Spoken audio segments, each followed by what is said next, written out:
Hey, hey, happy Monday. I hope everybody is having a fabulous Monday. And welcome back to the GirlBoss era with Shauna. Today we're talking about diverse income, and I'm super excited because I came with notes. Yes. So, happy Monday. Let's get started. Last time we talked about pricing out your private practice. And the reason why I decided to talk about diverse income streams today is it is something that you are probably going to hear about as a clinician. It is something that people talk about all the time, myself included. How I started with the Delightful Clinician was talking about marketing, but I also included diverse income streams. And at the time, I was calling them side hustles. And from there, I started to call them ancillary side hustles. And I'm going to tell you why. It's about why I think having a specific kind of side hustle can be really helpful for clinicians. But before we even get there, before we even get that far, let's talk about why I think diverse income streams can be incredibly helpful for clinicians. I'm going to actually start with the contrarian view of this because a lot of times, whenever I bring up that therapists should have diverse revenue coming in, I will always get someone saying that nobody asks other professionals to do this or nobody tells other professionals to do this. And I think it's hilarious because I have a well rounded circle of several other professionals and have worked with, like in the corporate world, one on one with other professionals who definitely have other income streams aside from what they do. Doctors, lawyers, other professionals, nurses, other professionals who carry professional degrees, who went to school for their degrees, also have other revenue streams. And the way that they do it that keeps them from burning out is they have revenue streams that are in line with what they are already doing. And I think that's the big thing that happens to therapists that kind of throws them off is they are like they've just picked up a whole other hobby, a whole other skill set that they have to learn. But these other professionals, they are doing something within the range of what their skill set is, of what they already are doing. So it doesn't seem so far off.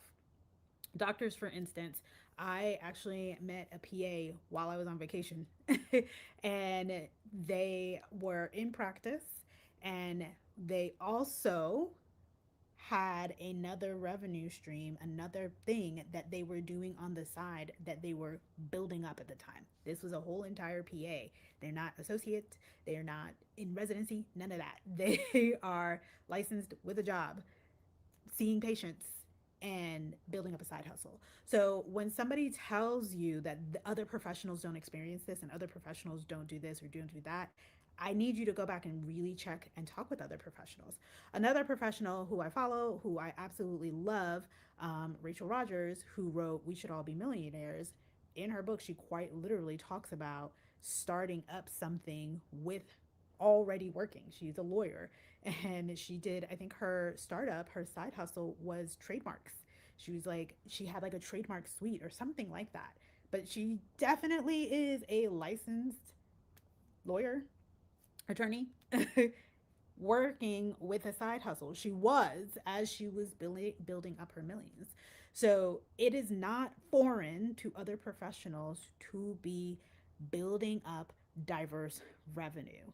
But we also have to understand what is diverse revenue for us as clinicians. And I think that's the big thing is we are doing many things when that are outside of our skill set. So when we're like, oh, I'm going to build up diverse revenue for us, sometimes that means, oh, first I'm going to go get a whole new modality, or first I have to do this CEU versus let me go into my toolbox of what I'm already using or what I'm already doing and present something that I can produce either more of or produce this in a high level service that's not necessarily therapy.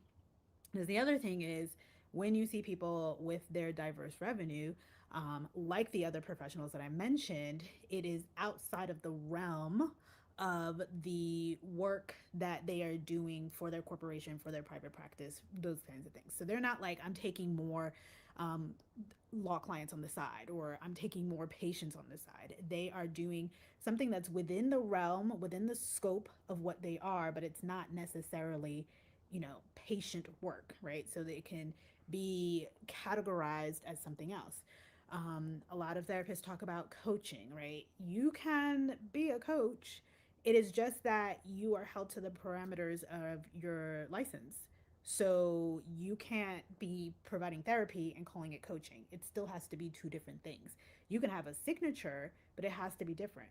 Or you can have a retreat. You can't have therapy on the retreat unless you're licensed in that place to provide therapy.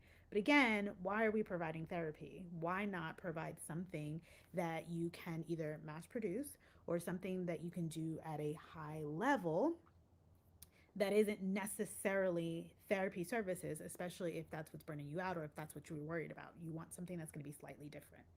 So, why diversify your income stream? For a multitude of reasons. Some of us have um, the mindset of we are highly creative people, we are innovative people, so we want to do something different. We also, some of us want to practice our therapy in a way that feels still accessible or within a certain realm. And so we keep therapy in one place and then we do something else that's different, that feels exciting or that feels engaging or entertaining for us.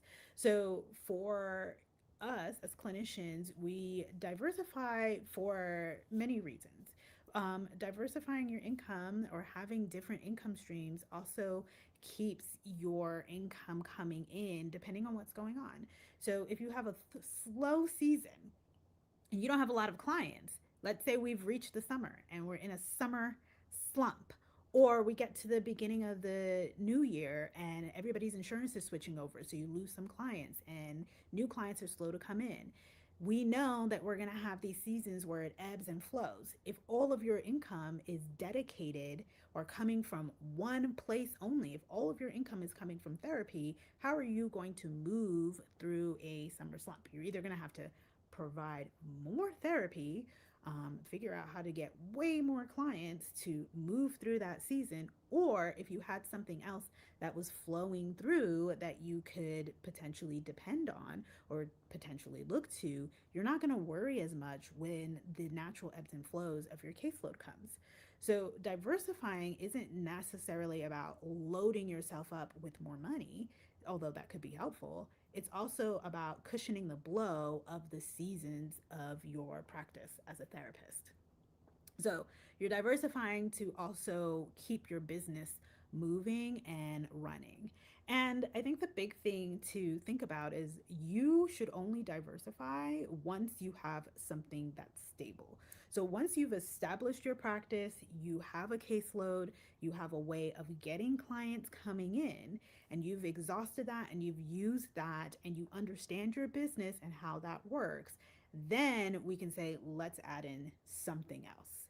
If we haven't gotten to this part where things are stable, you know how things move, how things run, then adding another income stream is only going to add to the overwhelm and the confusion. So, this is something that we do when we feel like, okay, we're ready to scale, or we know how things move and we just need to add something else in to kind of support the practice. It is not something you want to add in desperate times, because if it doesn't work the way that you want or it doesn't move as fast as you want in a desperate time, it's only going to make it worse. So, here is how I go about teaching people how to pick up a diverse revenue stream. This is where understanding who you serve, the problems that they have coming in, the niche of your practice, this is where it comes in. And a lot of people will tell you, oh, your niche is your demographics, or your niche is this thing that's like kind of arbitrary. No, your niche is the problem people have and who are the people who have that problem. So, understanding that is going to help you diversify in a way that makes sense for the work that you're already doing. And remember, I said, whatever your skill set is as a clinician, understanding that skill set and understanding who you serve is going to help you when it comes to diversifying, because you begin to understand what it is that people want and what it is that they need. So, for example, if you are a therapist who works with a lot of children, understanding what the families that are coming to you, what they need, in addition to maybe they need some parenting guidance. Maybe you can host some parenting workshops, right? That is diverse. It's not necessarily therapy, but it's another way of bringing money into the practice. Maybe you do parent mixers that is open to the community so that people come out and they get to meet other parents or those kinds of things. They don't have to know that these are like some of these people might be people from your therapy practice, because it's an open thing, right? So things like that is diverse. It's not necessarily therapy, but it's in line with the work that you already do. Some things that I was thinking about, because it's back to school season. So for me, where I am, the kids are getting ready to go back to school. I have to think ahead of how do we make sure that my kid is ready for our back to school routine. What does back to school routine look like? Well, it's been the summertime. She has been going to sleep late, waking up late. Some days she goes to camp, some days she hasn't. So getting her back into a routine of we're going to wake up the same time every day. We have to have our school clothes ready. We have to, think of, we have to do homework again. All of that, that's a new big adjustment. And some parents aren't really prepared for that. That could be somebody's diverse income stream. Schools might love a program that's like, how do we get back to school, right? And if you are a clinician that works with kids, maybe your targets are the school districts or schools around. Like, hey, can I offer you all this platform that you can offer to parents about getting their kids ready to come back to school? And you would be surprised about how many schools are looking for things like this and don't have access to it. Or can we talk about mental health at the beginning of the school year and how what to look out for or what these kids are bringing in? Because this might be the first time after all summer that they've got eyes truly looking at them, or they've got places or people that they could actually report things to. You see a lot of reports go back up at the beginning of the school year, right? How are teachers prepared for that? How do people know what to be ready for? So you as a clinician, if you know that, and that's a part of the population which whom you work for, maybe you're the clinician who writes that program and you share it with the schools, or you work with the schools to contract to either host the program or have something that they purchase and work with you on, so that they can offer that to their students. We are now talking about a side hustle that also isn't like an individually sold thing. We're talking about programs that you are selling. So your side hustle doesn't necessarily have to be a digital product. It could be, but it doesn't have to be a digital product on a small scale. It could be a digital product on a very large scale as a clinician. But how you pick that is really dependent on who you are working with. I work on the perinatal mental health spectrum. My client, and I also work fertility impairment. And a lot of times I am looking at what is not out there. Like, what do my clients need before they even become my clients? What do people need before they would even come to me, right? What are those preventative services? You would be really, really surprised about how many services are not available on a prevention level, because our medical model isn't necessarily 100% about prevention. It's a lot of times we are fixing a problem once it becomes a problem. So, how I would look at things if I was going to create another diverse stream is building out a platform where people can come, and maybe it's a membership, but they are viewing classes, they are viewing certain things that has preventative measures in it, or that speaks directly to something that they are going through. Maybe I'm talking about, here's how you set up your plan for postpartum, right? Your mental health plan for postpartum. Here are the signs that you are looking out for. Many people don't realize that they're experiencing postpartum until they are months in, closer to the year. You could diagnose postpartum depression up into the second year. So if you think about it, some people are really living with mental health disorders for a long period of time. We're just talking postpartum world, and they don't even know it because they don't know what to look out for. So maybe I could be the person that creates that program ahead of time. But that is in the realm of the therapy that I provide. So it's in my wheelhouse. I understand it. I know what to look out for. I know the signs that I would share with people. I know what I would confirm. So I don't have to do a lot of extra to put that together. And I think that's the thing with clinicians is a lot of time they're doing a lot of extra to put things together. Oh, I'm going to do EMDR consultation. Are you trained in EMDR? No. So you'd have to go get that modality first. You'd have to understand it, and then you would become a consultant, right? That's so much more work versus what are you already trained in that you know and you understand. Yeah. So, Corey, I'm going to highlight this. Thank you. Because I think this is a big deal, right? Like, again, with a lot of stuff that is like really normal, right? A lot of times, what I do when it comes to postpartum, even depression, postpartum anxiety, they're all lumped together in the DSM right now. But like, when people are experiencing postpartum stuff, a lot of times I'm normalizing it, but nobody ever told them. Nobody knew it was a thing to expect. Nobody to this day, like people talk about postpartum, like they've had postpartum 20 plus years ago, but they still think it's postpartum today. When I'm like, no, that's probably just depression at this point in time. Not saying that it's not a thing or that it doesn't matter, but we don't know a lot about mental health if you're not in the mental health world, if you're not in the mental health industry. And so here, creating something that it can be helpful to people, I think, is really a matter of understanding what's missing. You have to understand the work that you do already and be comfortable and happy with the work that you're doing, and then fill in the gaps for everybody else who's not in this world, who doesn't have that understanding. I think that's the important part.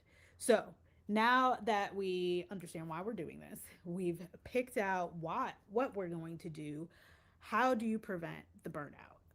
Just based off of what I just said, right? We're going to pick something within the realm. That's where we want to stay. Now, after you've picked something within the realm, you want to do the easiest way possible. And I think in doing your research, you have to understand like what people are putting out there. A lot of times we see very, very, very pretty courses, and we see courses that are filtered through big, huge programs that have huge startups, right? Like, so Kajabi, for instance, is probably, it's, I would say, it's like a top level platform. It's got a lot of different bells and whistles, a lot of different things that you could pick. It's also pretty pricey. School is what I'm on. It's $9.99 a month. So it's the hobby form. It's the lowest form, but that's a easier and softer startup when you're just learning the ropes. Versus I'm gonna pick something that's over $100 a month. Now you have to figure out how to make that money back, right? So it's to me, I think it's important for you to understand what you're gonna put out there. A lot of times you can do a course, a webinar, something like that using YouTube for free and putting it on a Google form and just sharing that, a Google Doc, and letting that be the way to build into it. I also like you can make a bunch of YouTubes. Vimeo is another one that I use. You can make a bunch of those and make them all private and then share the resource or share the directory. That is the beginning, right? And so now that I Yes. So another good one, loving YouTube. I like YouTube University is the way to go. I love YouTube. I love it. And I also love like I buy subscriptions all the time from people that I really enjoy what like hearing what they have to say or what they have going on. Especially like a couple years ago, the first time TikTok was getting ready to go away, there was a couple of creators who I really enjoyed who they had skits on, and they took their skits to places like Patreon. Or there was a astrologer who took their show to Patreon too. And so I followed a lot of people to those platforms to just continue to engage in their content. And I really enjoyed that because it gave a sense of like, this is made specifically for you. So understand that when you're creating something, it doesn't have to be like this big fancy thing. I would actually encourage that.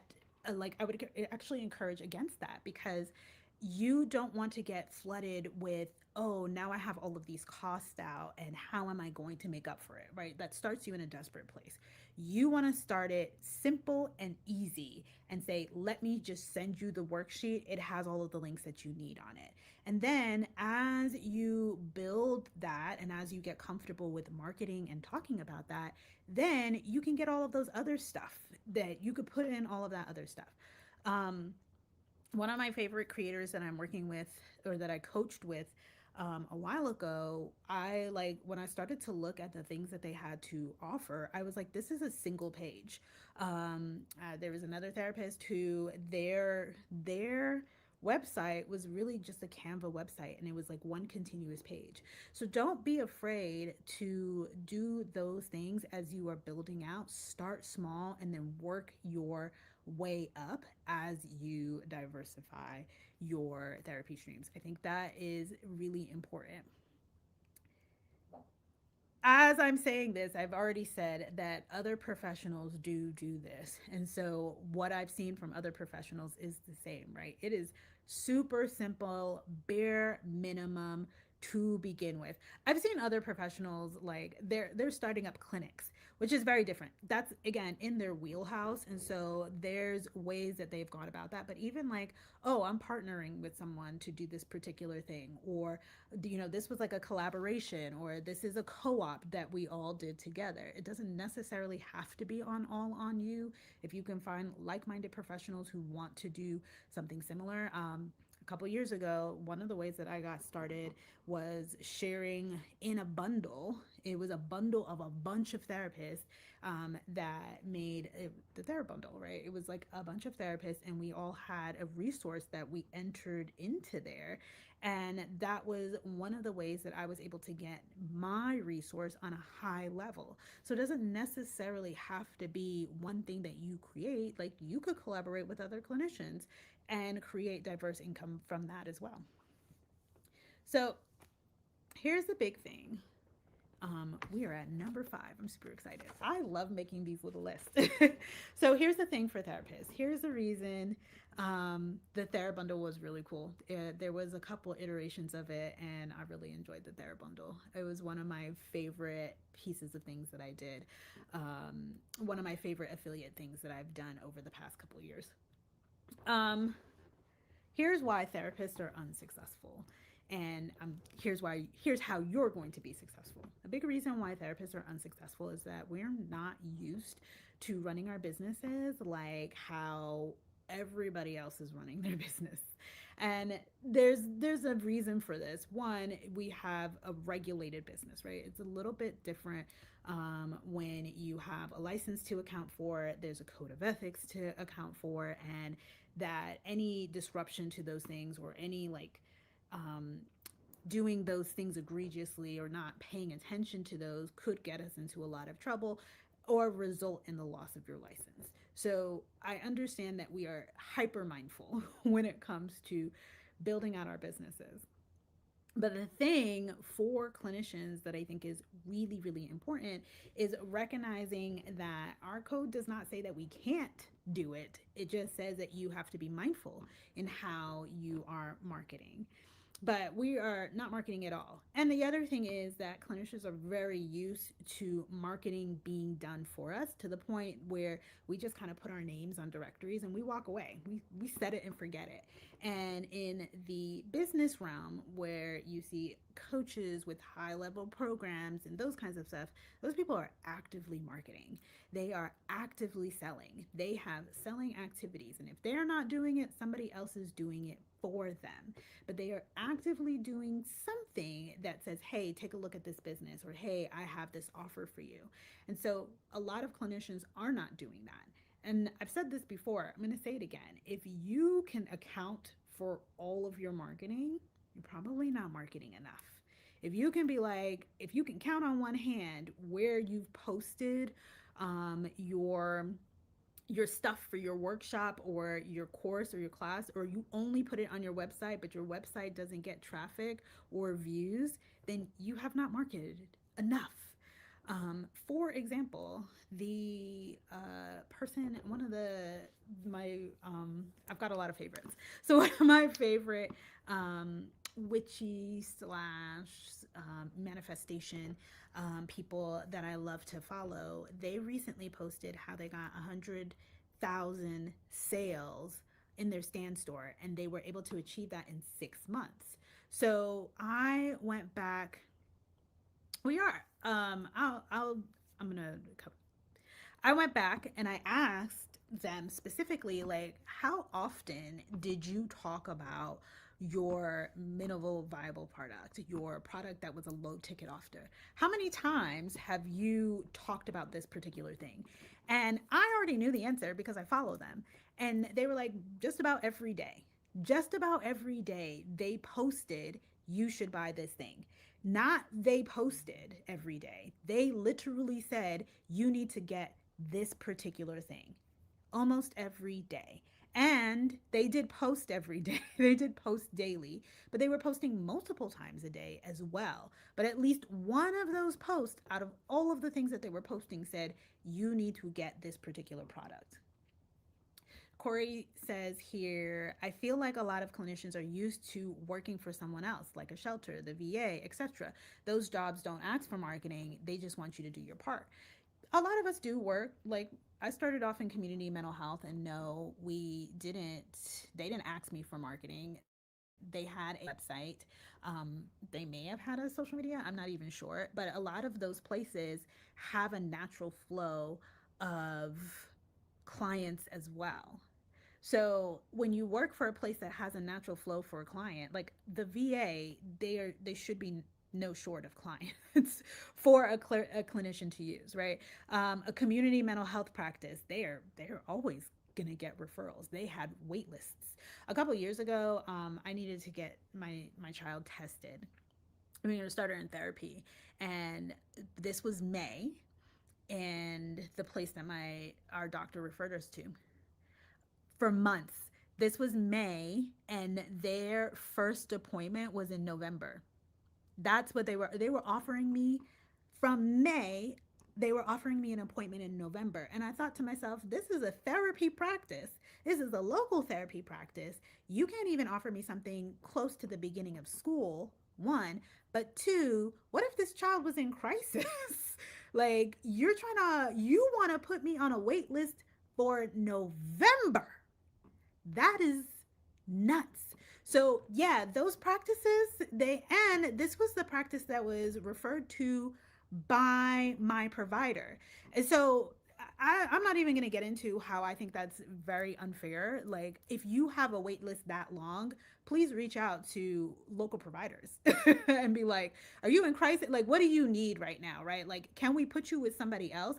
Why would you put me in a thing um, until there is a shortage in therapists in general. There is not enough therapists, and we have high turnover rates. However, there are also a shortage of there are a lot of hungry private practice providers around. I know that for sure because I am a I have a private practice provider and I was one at that time, and I knew of a couple of people that I'm like, they for sure would have openings. They only work with adults, but I know there's plenty of people, plenty of interns around that could be shared. But I think a lot of these big private practices or these big community practices, they just hold caseloads.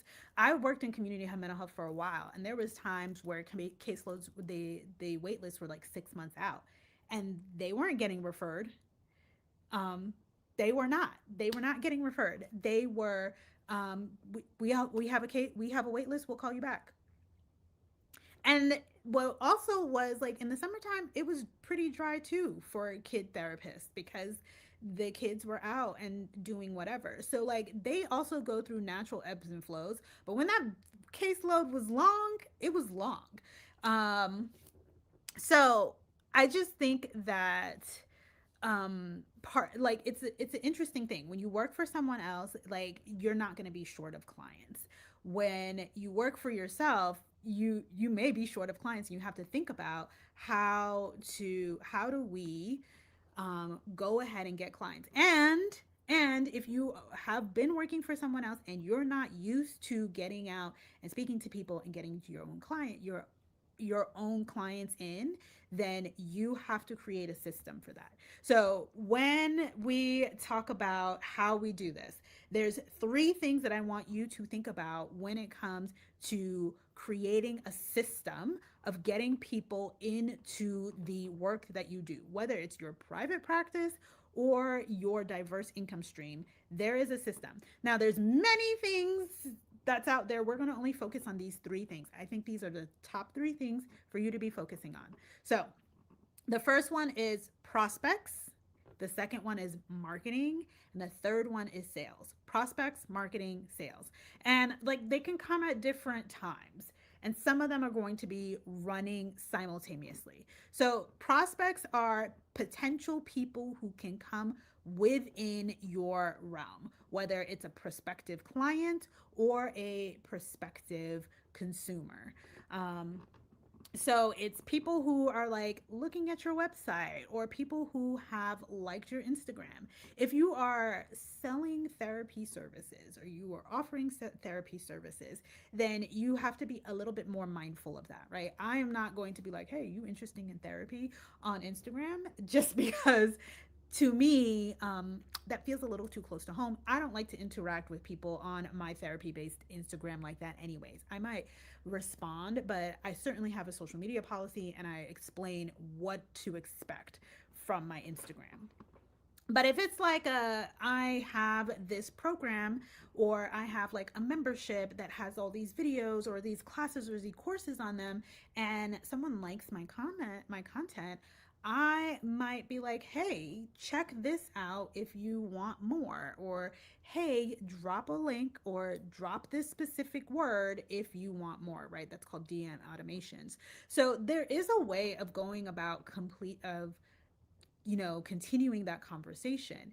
That is actually selling. When you're completing that conversation or continuing a conversation, you are actually saying, hey, check this particular thing out.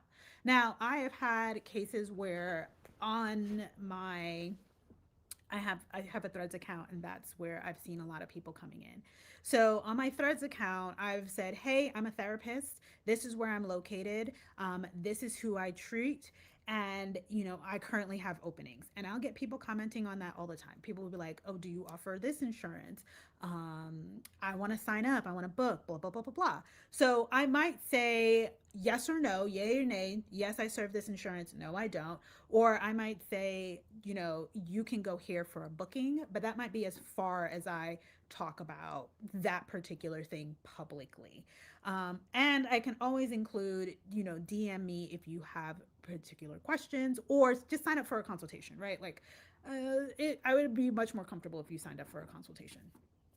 That's if I'm like, hey, I'm looking for therapy services. I think when it comes to social media and therapy services, um, putting out more information about what your services kind of look like or what to expect from a therapist like you is a great way to market. And it doesn't have to, like, you don't have to solicit for testimonials or things like that. You can just say, this is the work that I do, and this is how it would apply. One of the things that I've gotten really good feedback on is from my commentary on a popular skit. And because of that commentary on a popular skit, I get to showcase how I would respond to something as a therapist or how I think about something as a therapist. That is a showcasing of the work that I do without talking about my clients at all. I don't have to. Like, this is how I see this. This is how I would respond to this. Some people are going to like that. Some people don't. That's okay. I'm not hurting anybody. And I have very specific ways of how I go about that. Yes, ma'am. So I have very specific ways to go about that. I am very much like, I can talk about this till I'm blue in the face. The moment that someone kind of crosses a boundary with how they're responding back to me or how they're engaging with me in the content, I shut that out, right? So I do still have boundaries for my social media, but I definitely showcase the work that I do without even talking about the work that I do, and it's fun. So for you, if you're a clinician, or for you, even if you were selling something that's outside of the work that you already do, part of what you do or how you can go about this is showcasing that work without actually talking about your clients. It is very, very fun.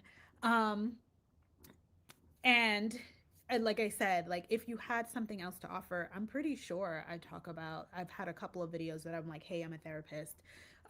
And like it's in the description and you can go and click through the links and all of that other stuff. Most people are like, no, let's talk about the skit. I don't care that you're a therapist at this point. Um, so for us, when we're diversifying our income streams and we're putting ourselves out there, it means that we're going to put ourselves out there aside from somebody else doing it for us. I say that I think that therapists are kind of coddled in this way, and we have to break this coddling, right? We have to kind of go back and be like, I'm putting myself out there. I'm talking about the work that I do without talking about the people that I work with, and I'm showcasing what makes me good at this or my understanding of how this works in the real world.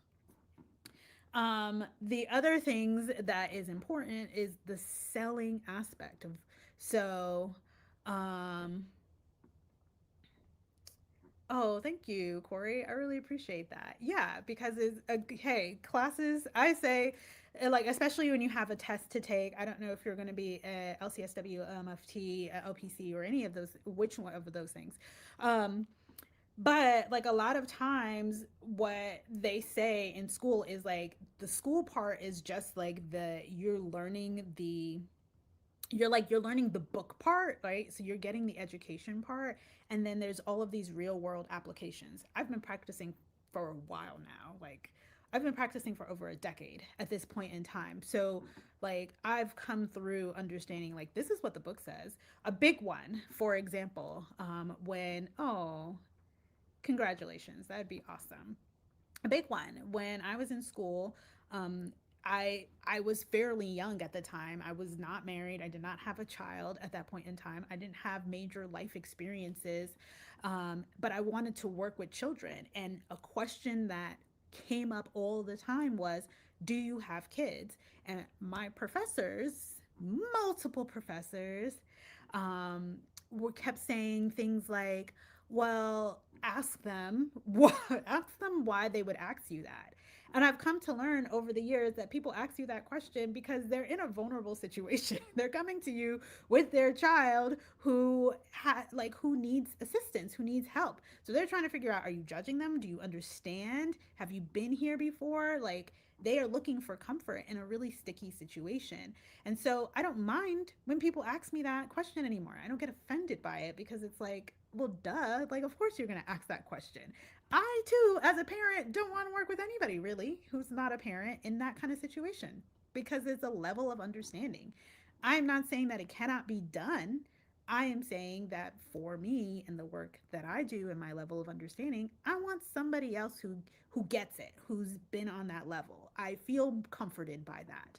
And so when you learn to understand, like, but that's what there's what school taught me, and then there's what I learned getting out there in the real world and actually doing this work. And it's the gap that's bridged. But first, you need to know all of that information because you have tests to take. And so, like, the big thing like for LCSWs that I think is really hard is the fact that you'll be practicing for a couple of years, at least 2 years before you actually took your test. And for me, I took my test and I was still in school. I was actually wrapping up. So for me, like understanding that I don't have to like for me, like I didn't have to hold on to that so rigidly and keep it in my mind, or I didn't have to be confused about what I actually do versus like this is what the book says or this is the understanding, right? This is the concept. I had the concept right there and I could just do it, and I was I was out and licensed and under supervision after I took my test. So, let's so I mentioned three things: prospects, marketing, and sales. So the sales is the one thing that I see that's not coming from therapists. It's us not saying over and over and over again, I'm available. I have this service. I have this thing, right? For us, when it comes to sales, we just put something on a website and we walk away. Or we mention this thing once instead of saying, hey, I have this class coming up. Hey, I have this class coming up. It's going to be perfect for you if you like ABC, XYZ. By the way, hey, I have a school. It's called Therapist Thrive with Shauna, and it is perfect for therapists who are building out their businesses, whether you are building out a private practice or you are building out your diverse income streams. This month in Therapist Thrive with Shauna, we are talking about the 5 shifts therapists need to make in order for them to get consistent referrals. If this is somebody that if this is something that is important to you, whether you are a fully licensed clinician, an associate licensed clinician, or somebody who is interested in becoming a clinician and you want to get a head start in understanding how therapy business works, Therapist Thrive with Shauna is for you. You can go ahead and join. There's a free version. The premium version is where we go deep and get a little bit of coaching, guidance, and feedback specifically for me. So, if you are looking for support, Therapist Thrive with Shauna is the place to be. But actively talking about the work that you're doing is so incredibly important. I cannot tell you, this happens to me on a regular basis. How many times people say, I had no idea that you do that. I had no idea that this was you. Or I had no idea that that's something that you could do or that you offer. To this day, like it happens regularly. Last week, someone asked about cruises, and I was like, oh, I can book that for you. And they were like, say what now? And I'm like, yeah, girl, I'm a whole entire travel agent. I had no idea. I had no clue. Why? Because I don't talk about it. I've talked about it once or twice. I'm a whole entire Disney adult. Not the like questionable Disney adult. I do go to Disney without my kid every once in a while. Thank you. But I'm a whole entire Disney adult, okay? And most people know that I enjoy Disney. They do not know that I'm a travel agent and that I can book Disney trips. They have no idea, no clue. Why? Because I don't talk about it enough. So if you are trying to figure out how to make sales, I would go back and look and see how many times you have made that offer. And if you haven't made an offer today, make one. Make one. Continue to, that's the selling part. There's also, I have a whole entire email list. Do you know how many times I've let this email list go cold? Terrible. Terrible, terrible thoughts, terrible thinking on my end. Why? Because I did not I didn't keep up with it. I was scared. I didn't want to talk about it. I was afraid of how many times somebody was going to say I was spamming or, oh, how dare you? Why would you? I don't want your email. I don't like that, right? Instead of just being like, all right, go. It's okay, right? This is for the people who want to hear from me. This is from the people who I'm trying to help. So, yeah. I mean, like, this is so true. We've done so many things that people do not know, especially you think you're talking to all of the people. Do you know how many followers I have across social media? Like YouTube following, TikTok, um, Instagram. I have several Instagrams, Facebook. I have several Facebook pages and one profile. How many people follow me and how many people I know in real life who have no idea of the things that I do because I do not talk about them often. I'm too busy sitting around being humble about it. I'm too busy like, oh, I don't want to be vain. I don't want somebody to blah blah blah blah blah. Meanwhile, people who have those 100K sales, the people who truly are making money out there, they're making that money because they're actively selling. Marketing, prospecting, selling. We have to be doing all three in our business and we have to get comfortable with putting ourselves out there and marketing, prospecting, and selling. A big thing for us as clinicians is that we don't talk about other like professionals enough. We don't talk with other like professionals enough. This other like professionals thing is a big thing that is included in the 5 shifts because I have found me networking has been so incredibly helpful, especially in the beginning of my practice. I had a couple of people that understood and knew, like, oh, Shauna is the person who specializes in perinatal mental health. Any perinatal clients that they had, they just Here, go to Shauna. She's the person. I would be in rooms and spaces. I wouldn't be in rooms and spaces, and they would be like, oh, my colleague, blah, blah, blah, does this. That's the power of a good network. Not only that, there is a couple of clinics that I have worked with that I have set my profile to, like, hey, here's a flyer, can you just put this up somewhere in the clinic? I think your clients would really love this. I think this is really good for them. Fertility clinics, guess what? I still, to this day, the first flyer I sent out was back in 2023, 23, 22. When I opened my private practice part-time in 2021. In 2020, I think it was 2022 actually. In 2022, I sent out a flyer to say, hey, I do this work. If you have any clients, I still to this day get recommendations from that one flyer. Yeah. And this wasn't even perinatal mental health. This is for fertility impairment. So, like, I get that one because I created those relationships with those providers. Hear me when I say, like, I remember the story I just told in the beginning when I was, working with my pediatrician to get into care for my little one. That, like, they are looking for people just as much as they don't care for a 6 month wait list any more than I do, right? So for me, for other providers who work with children, like, have you spoken to the pediatricians locally? Have you spoken to their nurses? Because sometimes the pediatrician can't do anything for you. What about their office manager? Who's their office manager? Have you had those conversations to say, it doesn't even have to be a long conversation, to say, hey, I have this practice in this area and I currently have openings.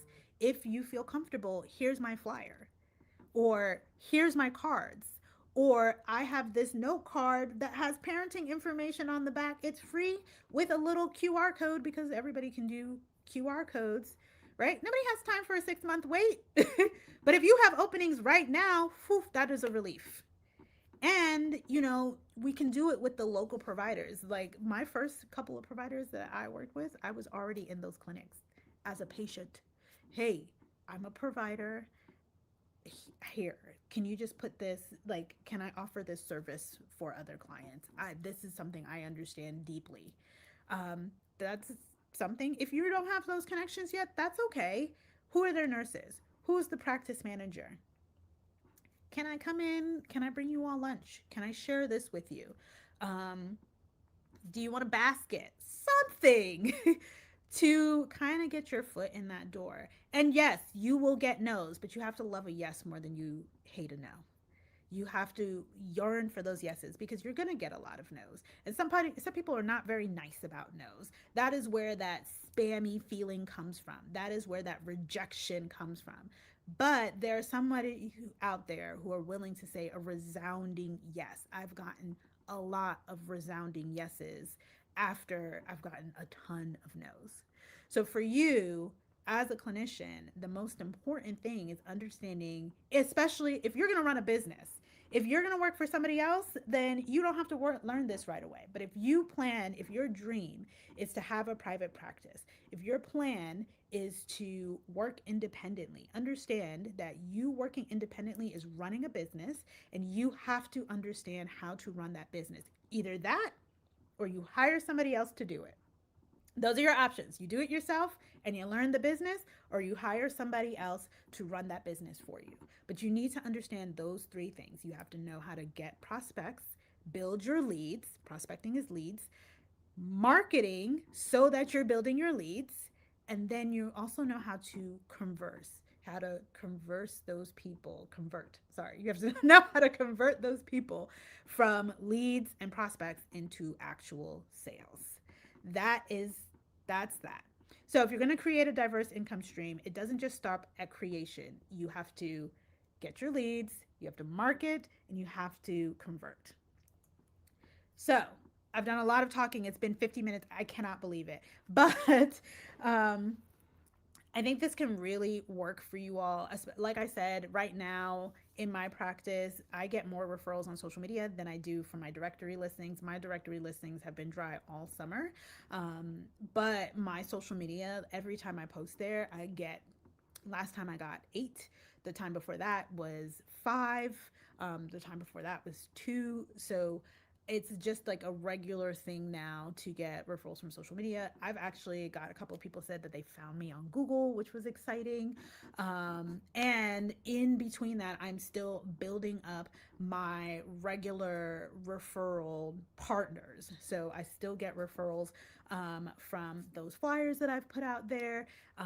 Even like when I posted onto social media, there was quite a bit of people that say, "Hey, I work there too. Like, send me some of your flyers, send me some of your stationery," which is a great way to just be like, "Yeah, I would love to talk more about this," or "Yeah, let's go have some coffee."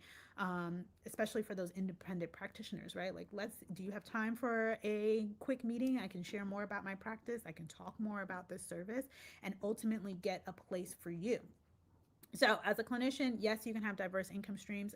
Yes, I do recommend it. I recommend it in one, a place of the expertise that you already work, whether that's PTSD, perinatal mental health, fertility impairment, whatever it is, you want to continue that skill set, just offering something that is potentially not therapy. Two, you want to make sure that your practice is stable and that you understand business enough to start up something new.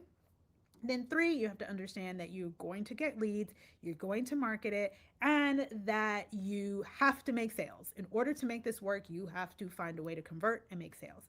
And then the last part is that we have to get used to putting ourselves out there as clinicians, whether that's on social media, whether that's through content. I will tell you all that a big thing from my YouTube, I didn't even know that this was a thing before I came over to YouTube. I learned by YouTube comments that I was already on Reddit, that people would talk about my commentary from TikTok, and then somebody was like, "Oh my God, she has a YouTube now." So again, people speaking about you in rooms that you're not even standing in at that time and place is really, really important. But you're not going to get there without putting yourself out there some way, somehow, as a clinician. So, hey, my name is Shauna A, licensed clinical mental health counselor supervisor. If you're on the YouTube, then you know me from talking about my commentary on Shauna the Mom. And y'all, I have one more that I need to edit. I'm going to go edit it right now. So, hopefully, you will see it soon. I'm talking about Nora and Barb. It's going to be, and I recorded this well before Barb started giving us those. Um, she started giving her the mom her weird thing that she's doing. So I have to make some commentary for that as well. But if you are a clinician, soon to be clinician, and you're trying to figure out how to get to your girl boss era, and you're trying to diversify some income streams, please come and find me at my school. Here, let me drop a link for you all. Oh, not my referral link. I'm just gonna drop the link for you all. Come join me at the school. Bloop. There you go. It's called Therapist Thrive with Shauna. There's 2 levels. There is a free level, and there is a premium level. The premium level is where I offer coaching. I will tell you all one last thing before I wrap this up and before I go. The reason why I'm offering the school this way at a free level and a low cost premium level, the premium level is $77 for the year. That's it. $77 for a year. And there is, excuse me, masterclass coaching experiences as well as Q&A experiences. The reason why I'm offering it like this is because I know how therapists struggle when it comes to their business, and sometimes they do not have it for high-end offers. They just don't. Do I offer a high end offer? Yes, I do. I have a VIP day that is $3,000. And that's still probably pretty low, but I do have a high end offer, and I'm comfortable offering that high end offer because I do have these minimal viable products. I do have these low ticket offers with that is packed with value. So please come join the school if you're a clinician. This month we are talking about the 5 referral shifts that I wrote. It is a free workshop that you can join and watch. And that free workshop, I premiered it in May and it was on an expired link. Now you can watch the workshop at any time when you join the school. So come join the school, learn about your therapy business, run your therapy business, get these referrals that are available out there. Let's build this out together. Tomorrow in the school, I will be talking about your niche and how you build one, so you don't have to, you don't have to figure out how it finds you or anything like that. We're going to talk about how you build that. So join today.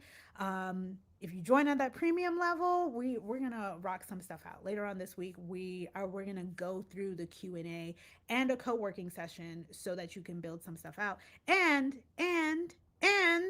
in the school, we're still talking about sustainable content. That's an ongoing theme. So join me in the school. I'll see you all there. I dropped the links, and bye for now.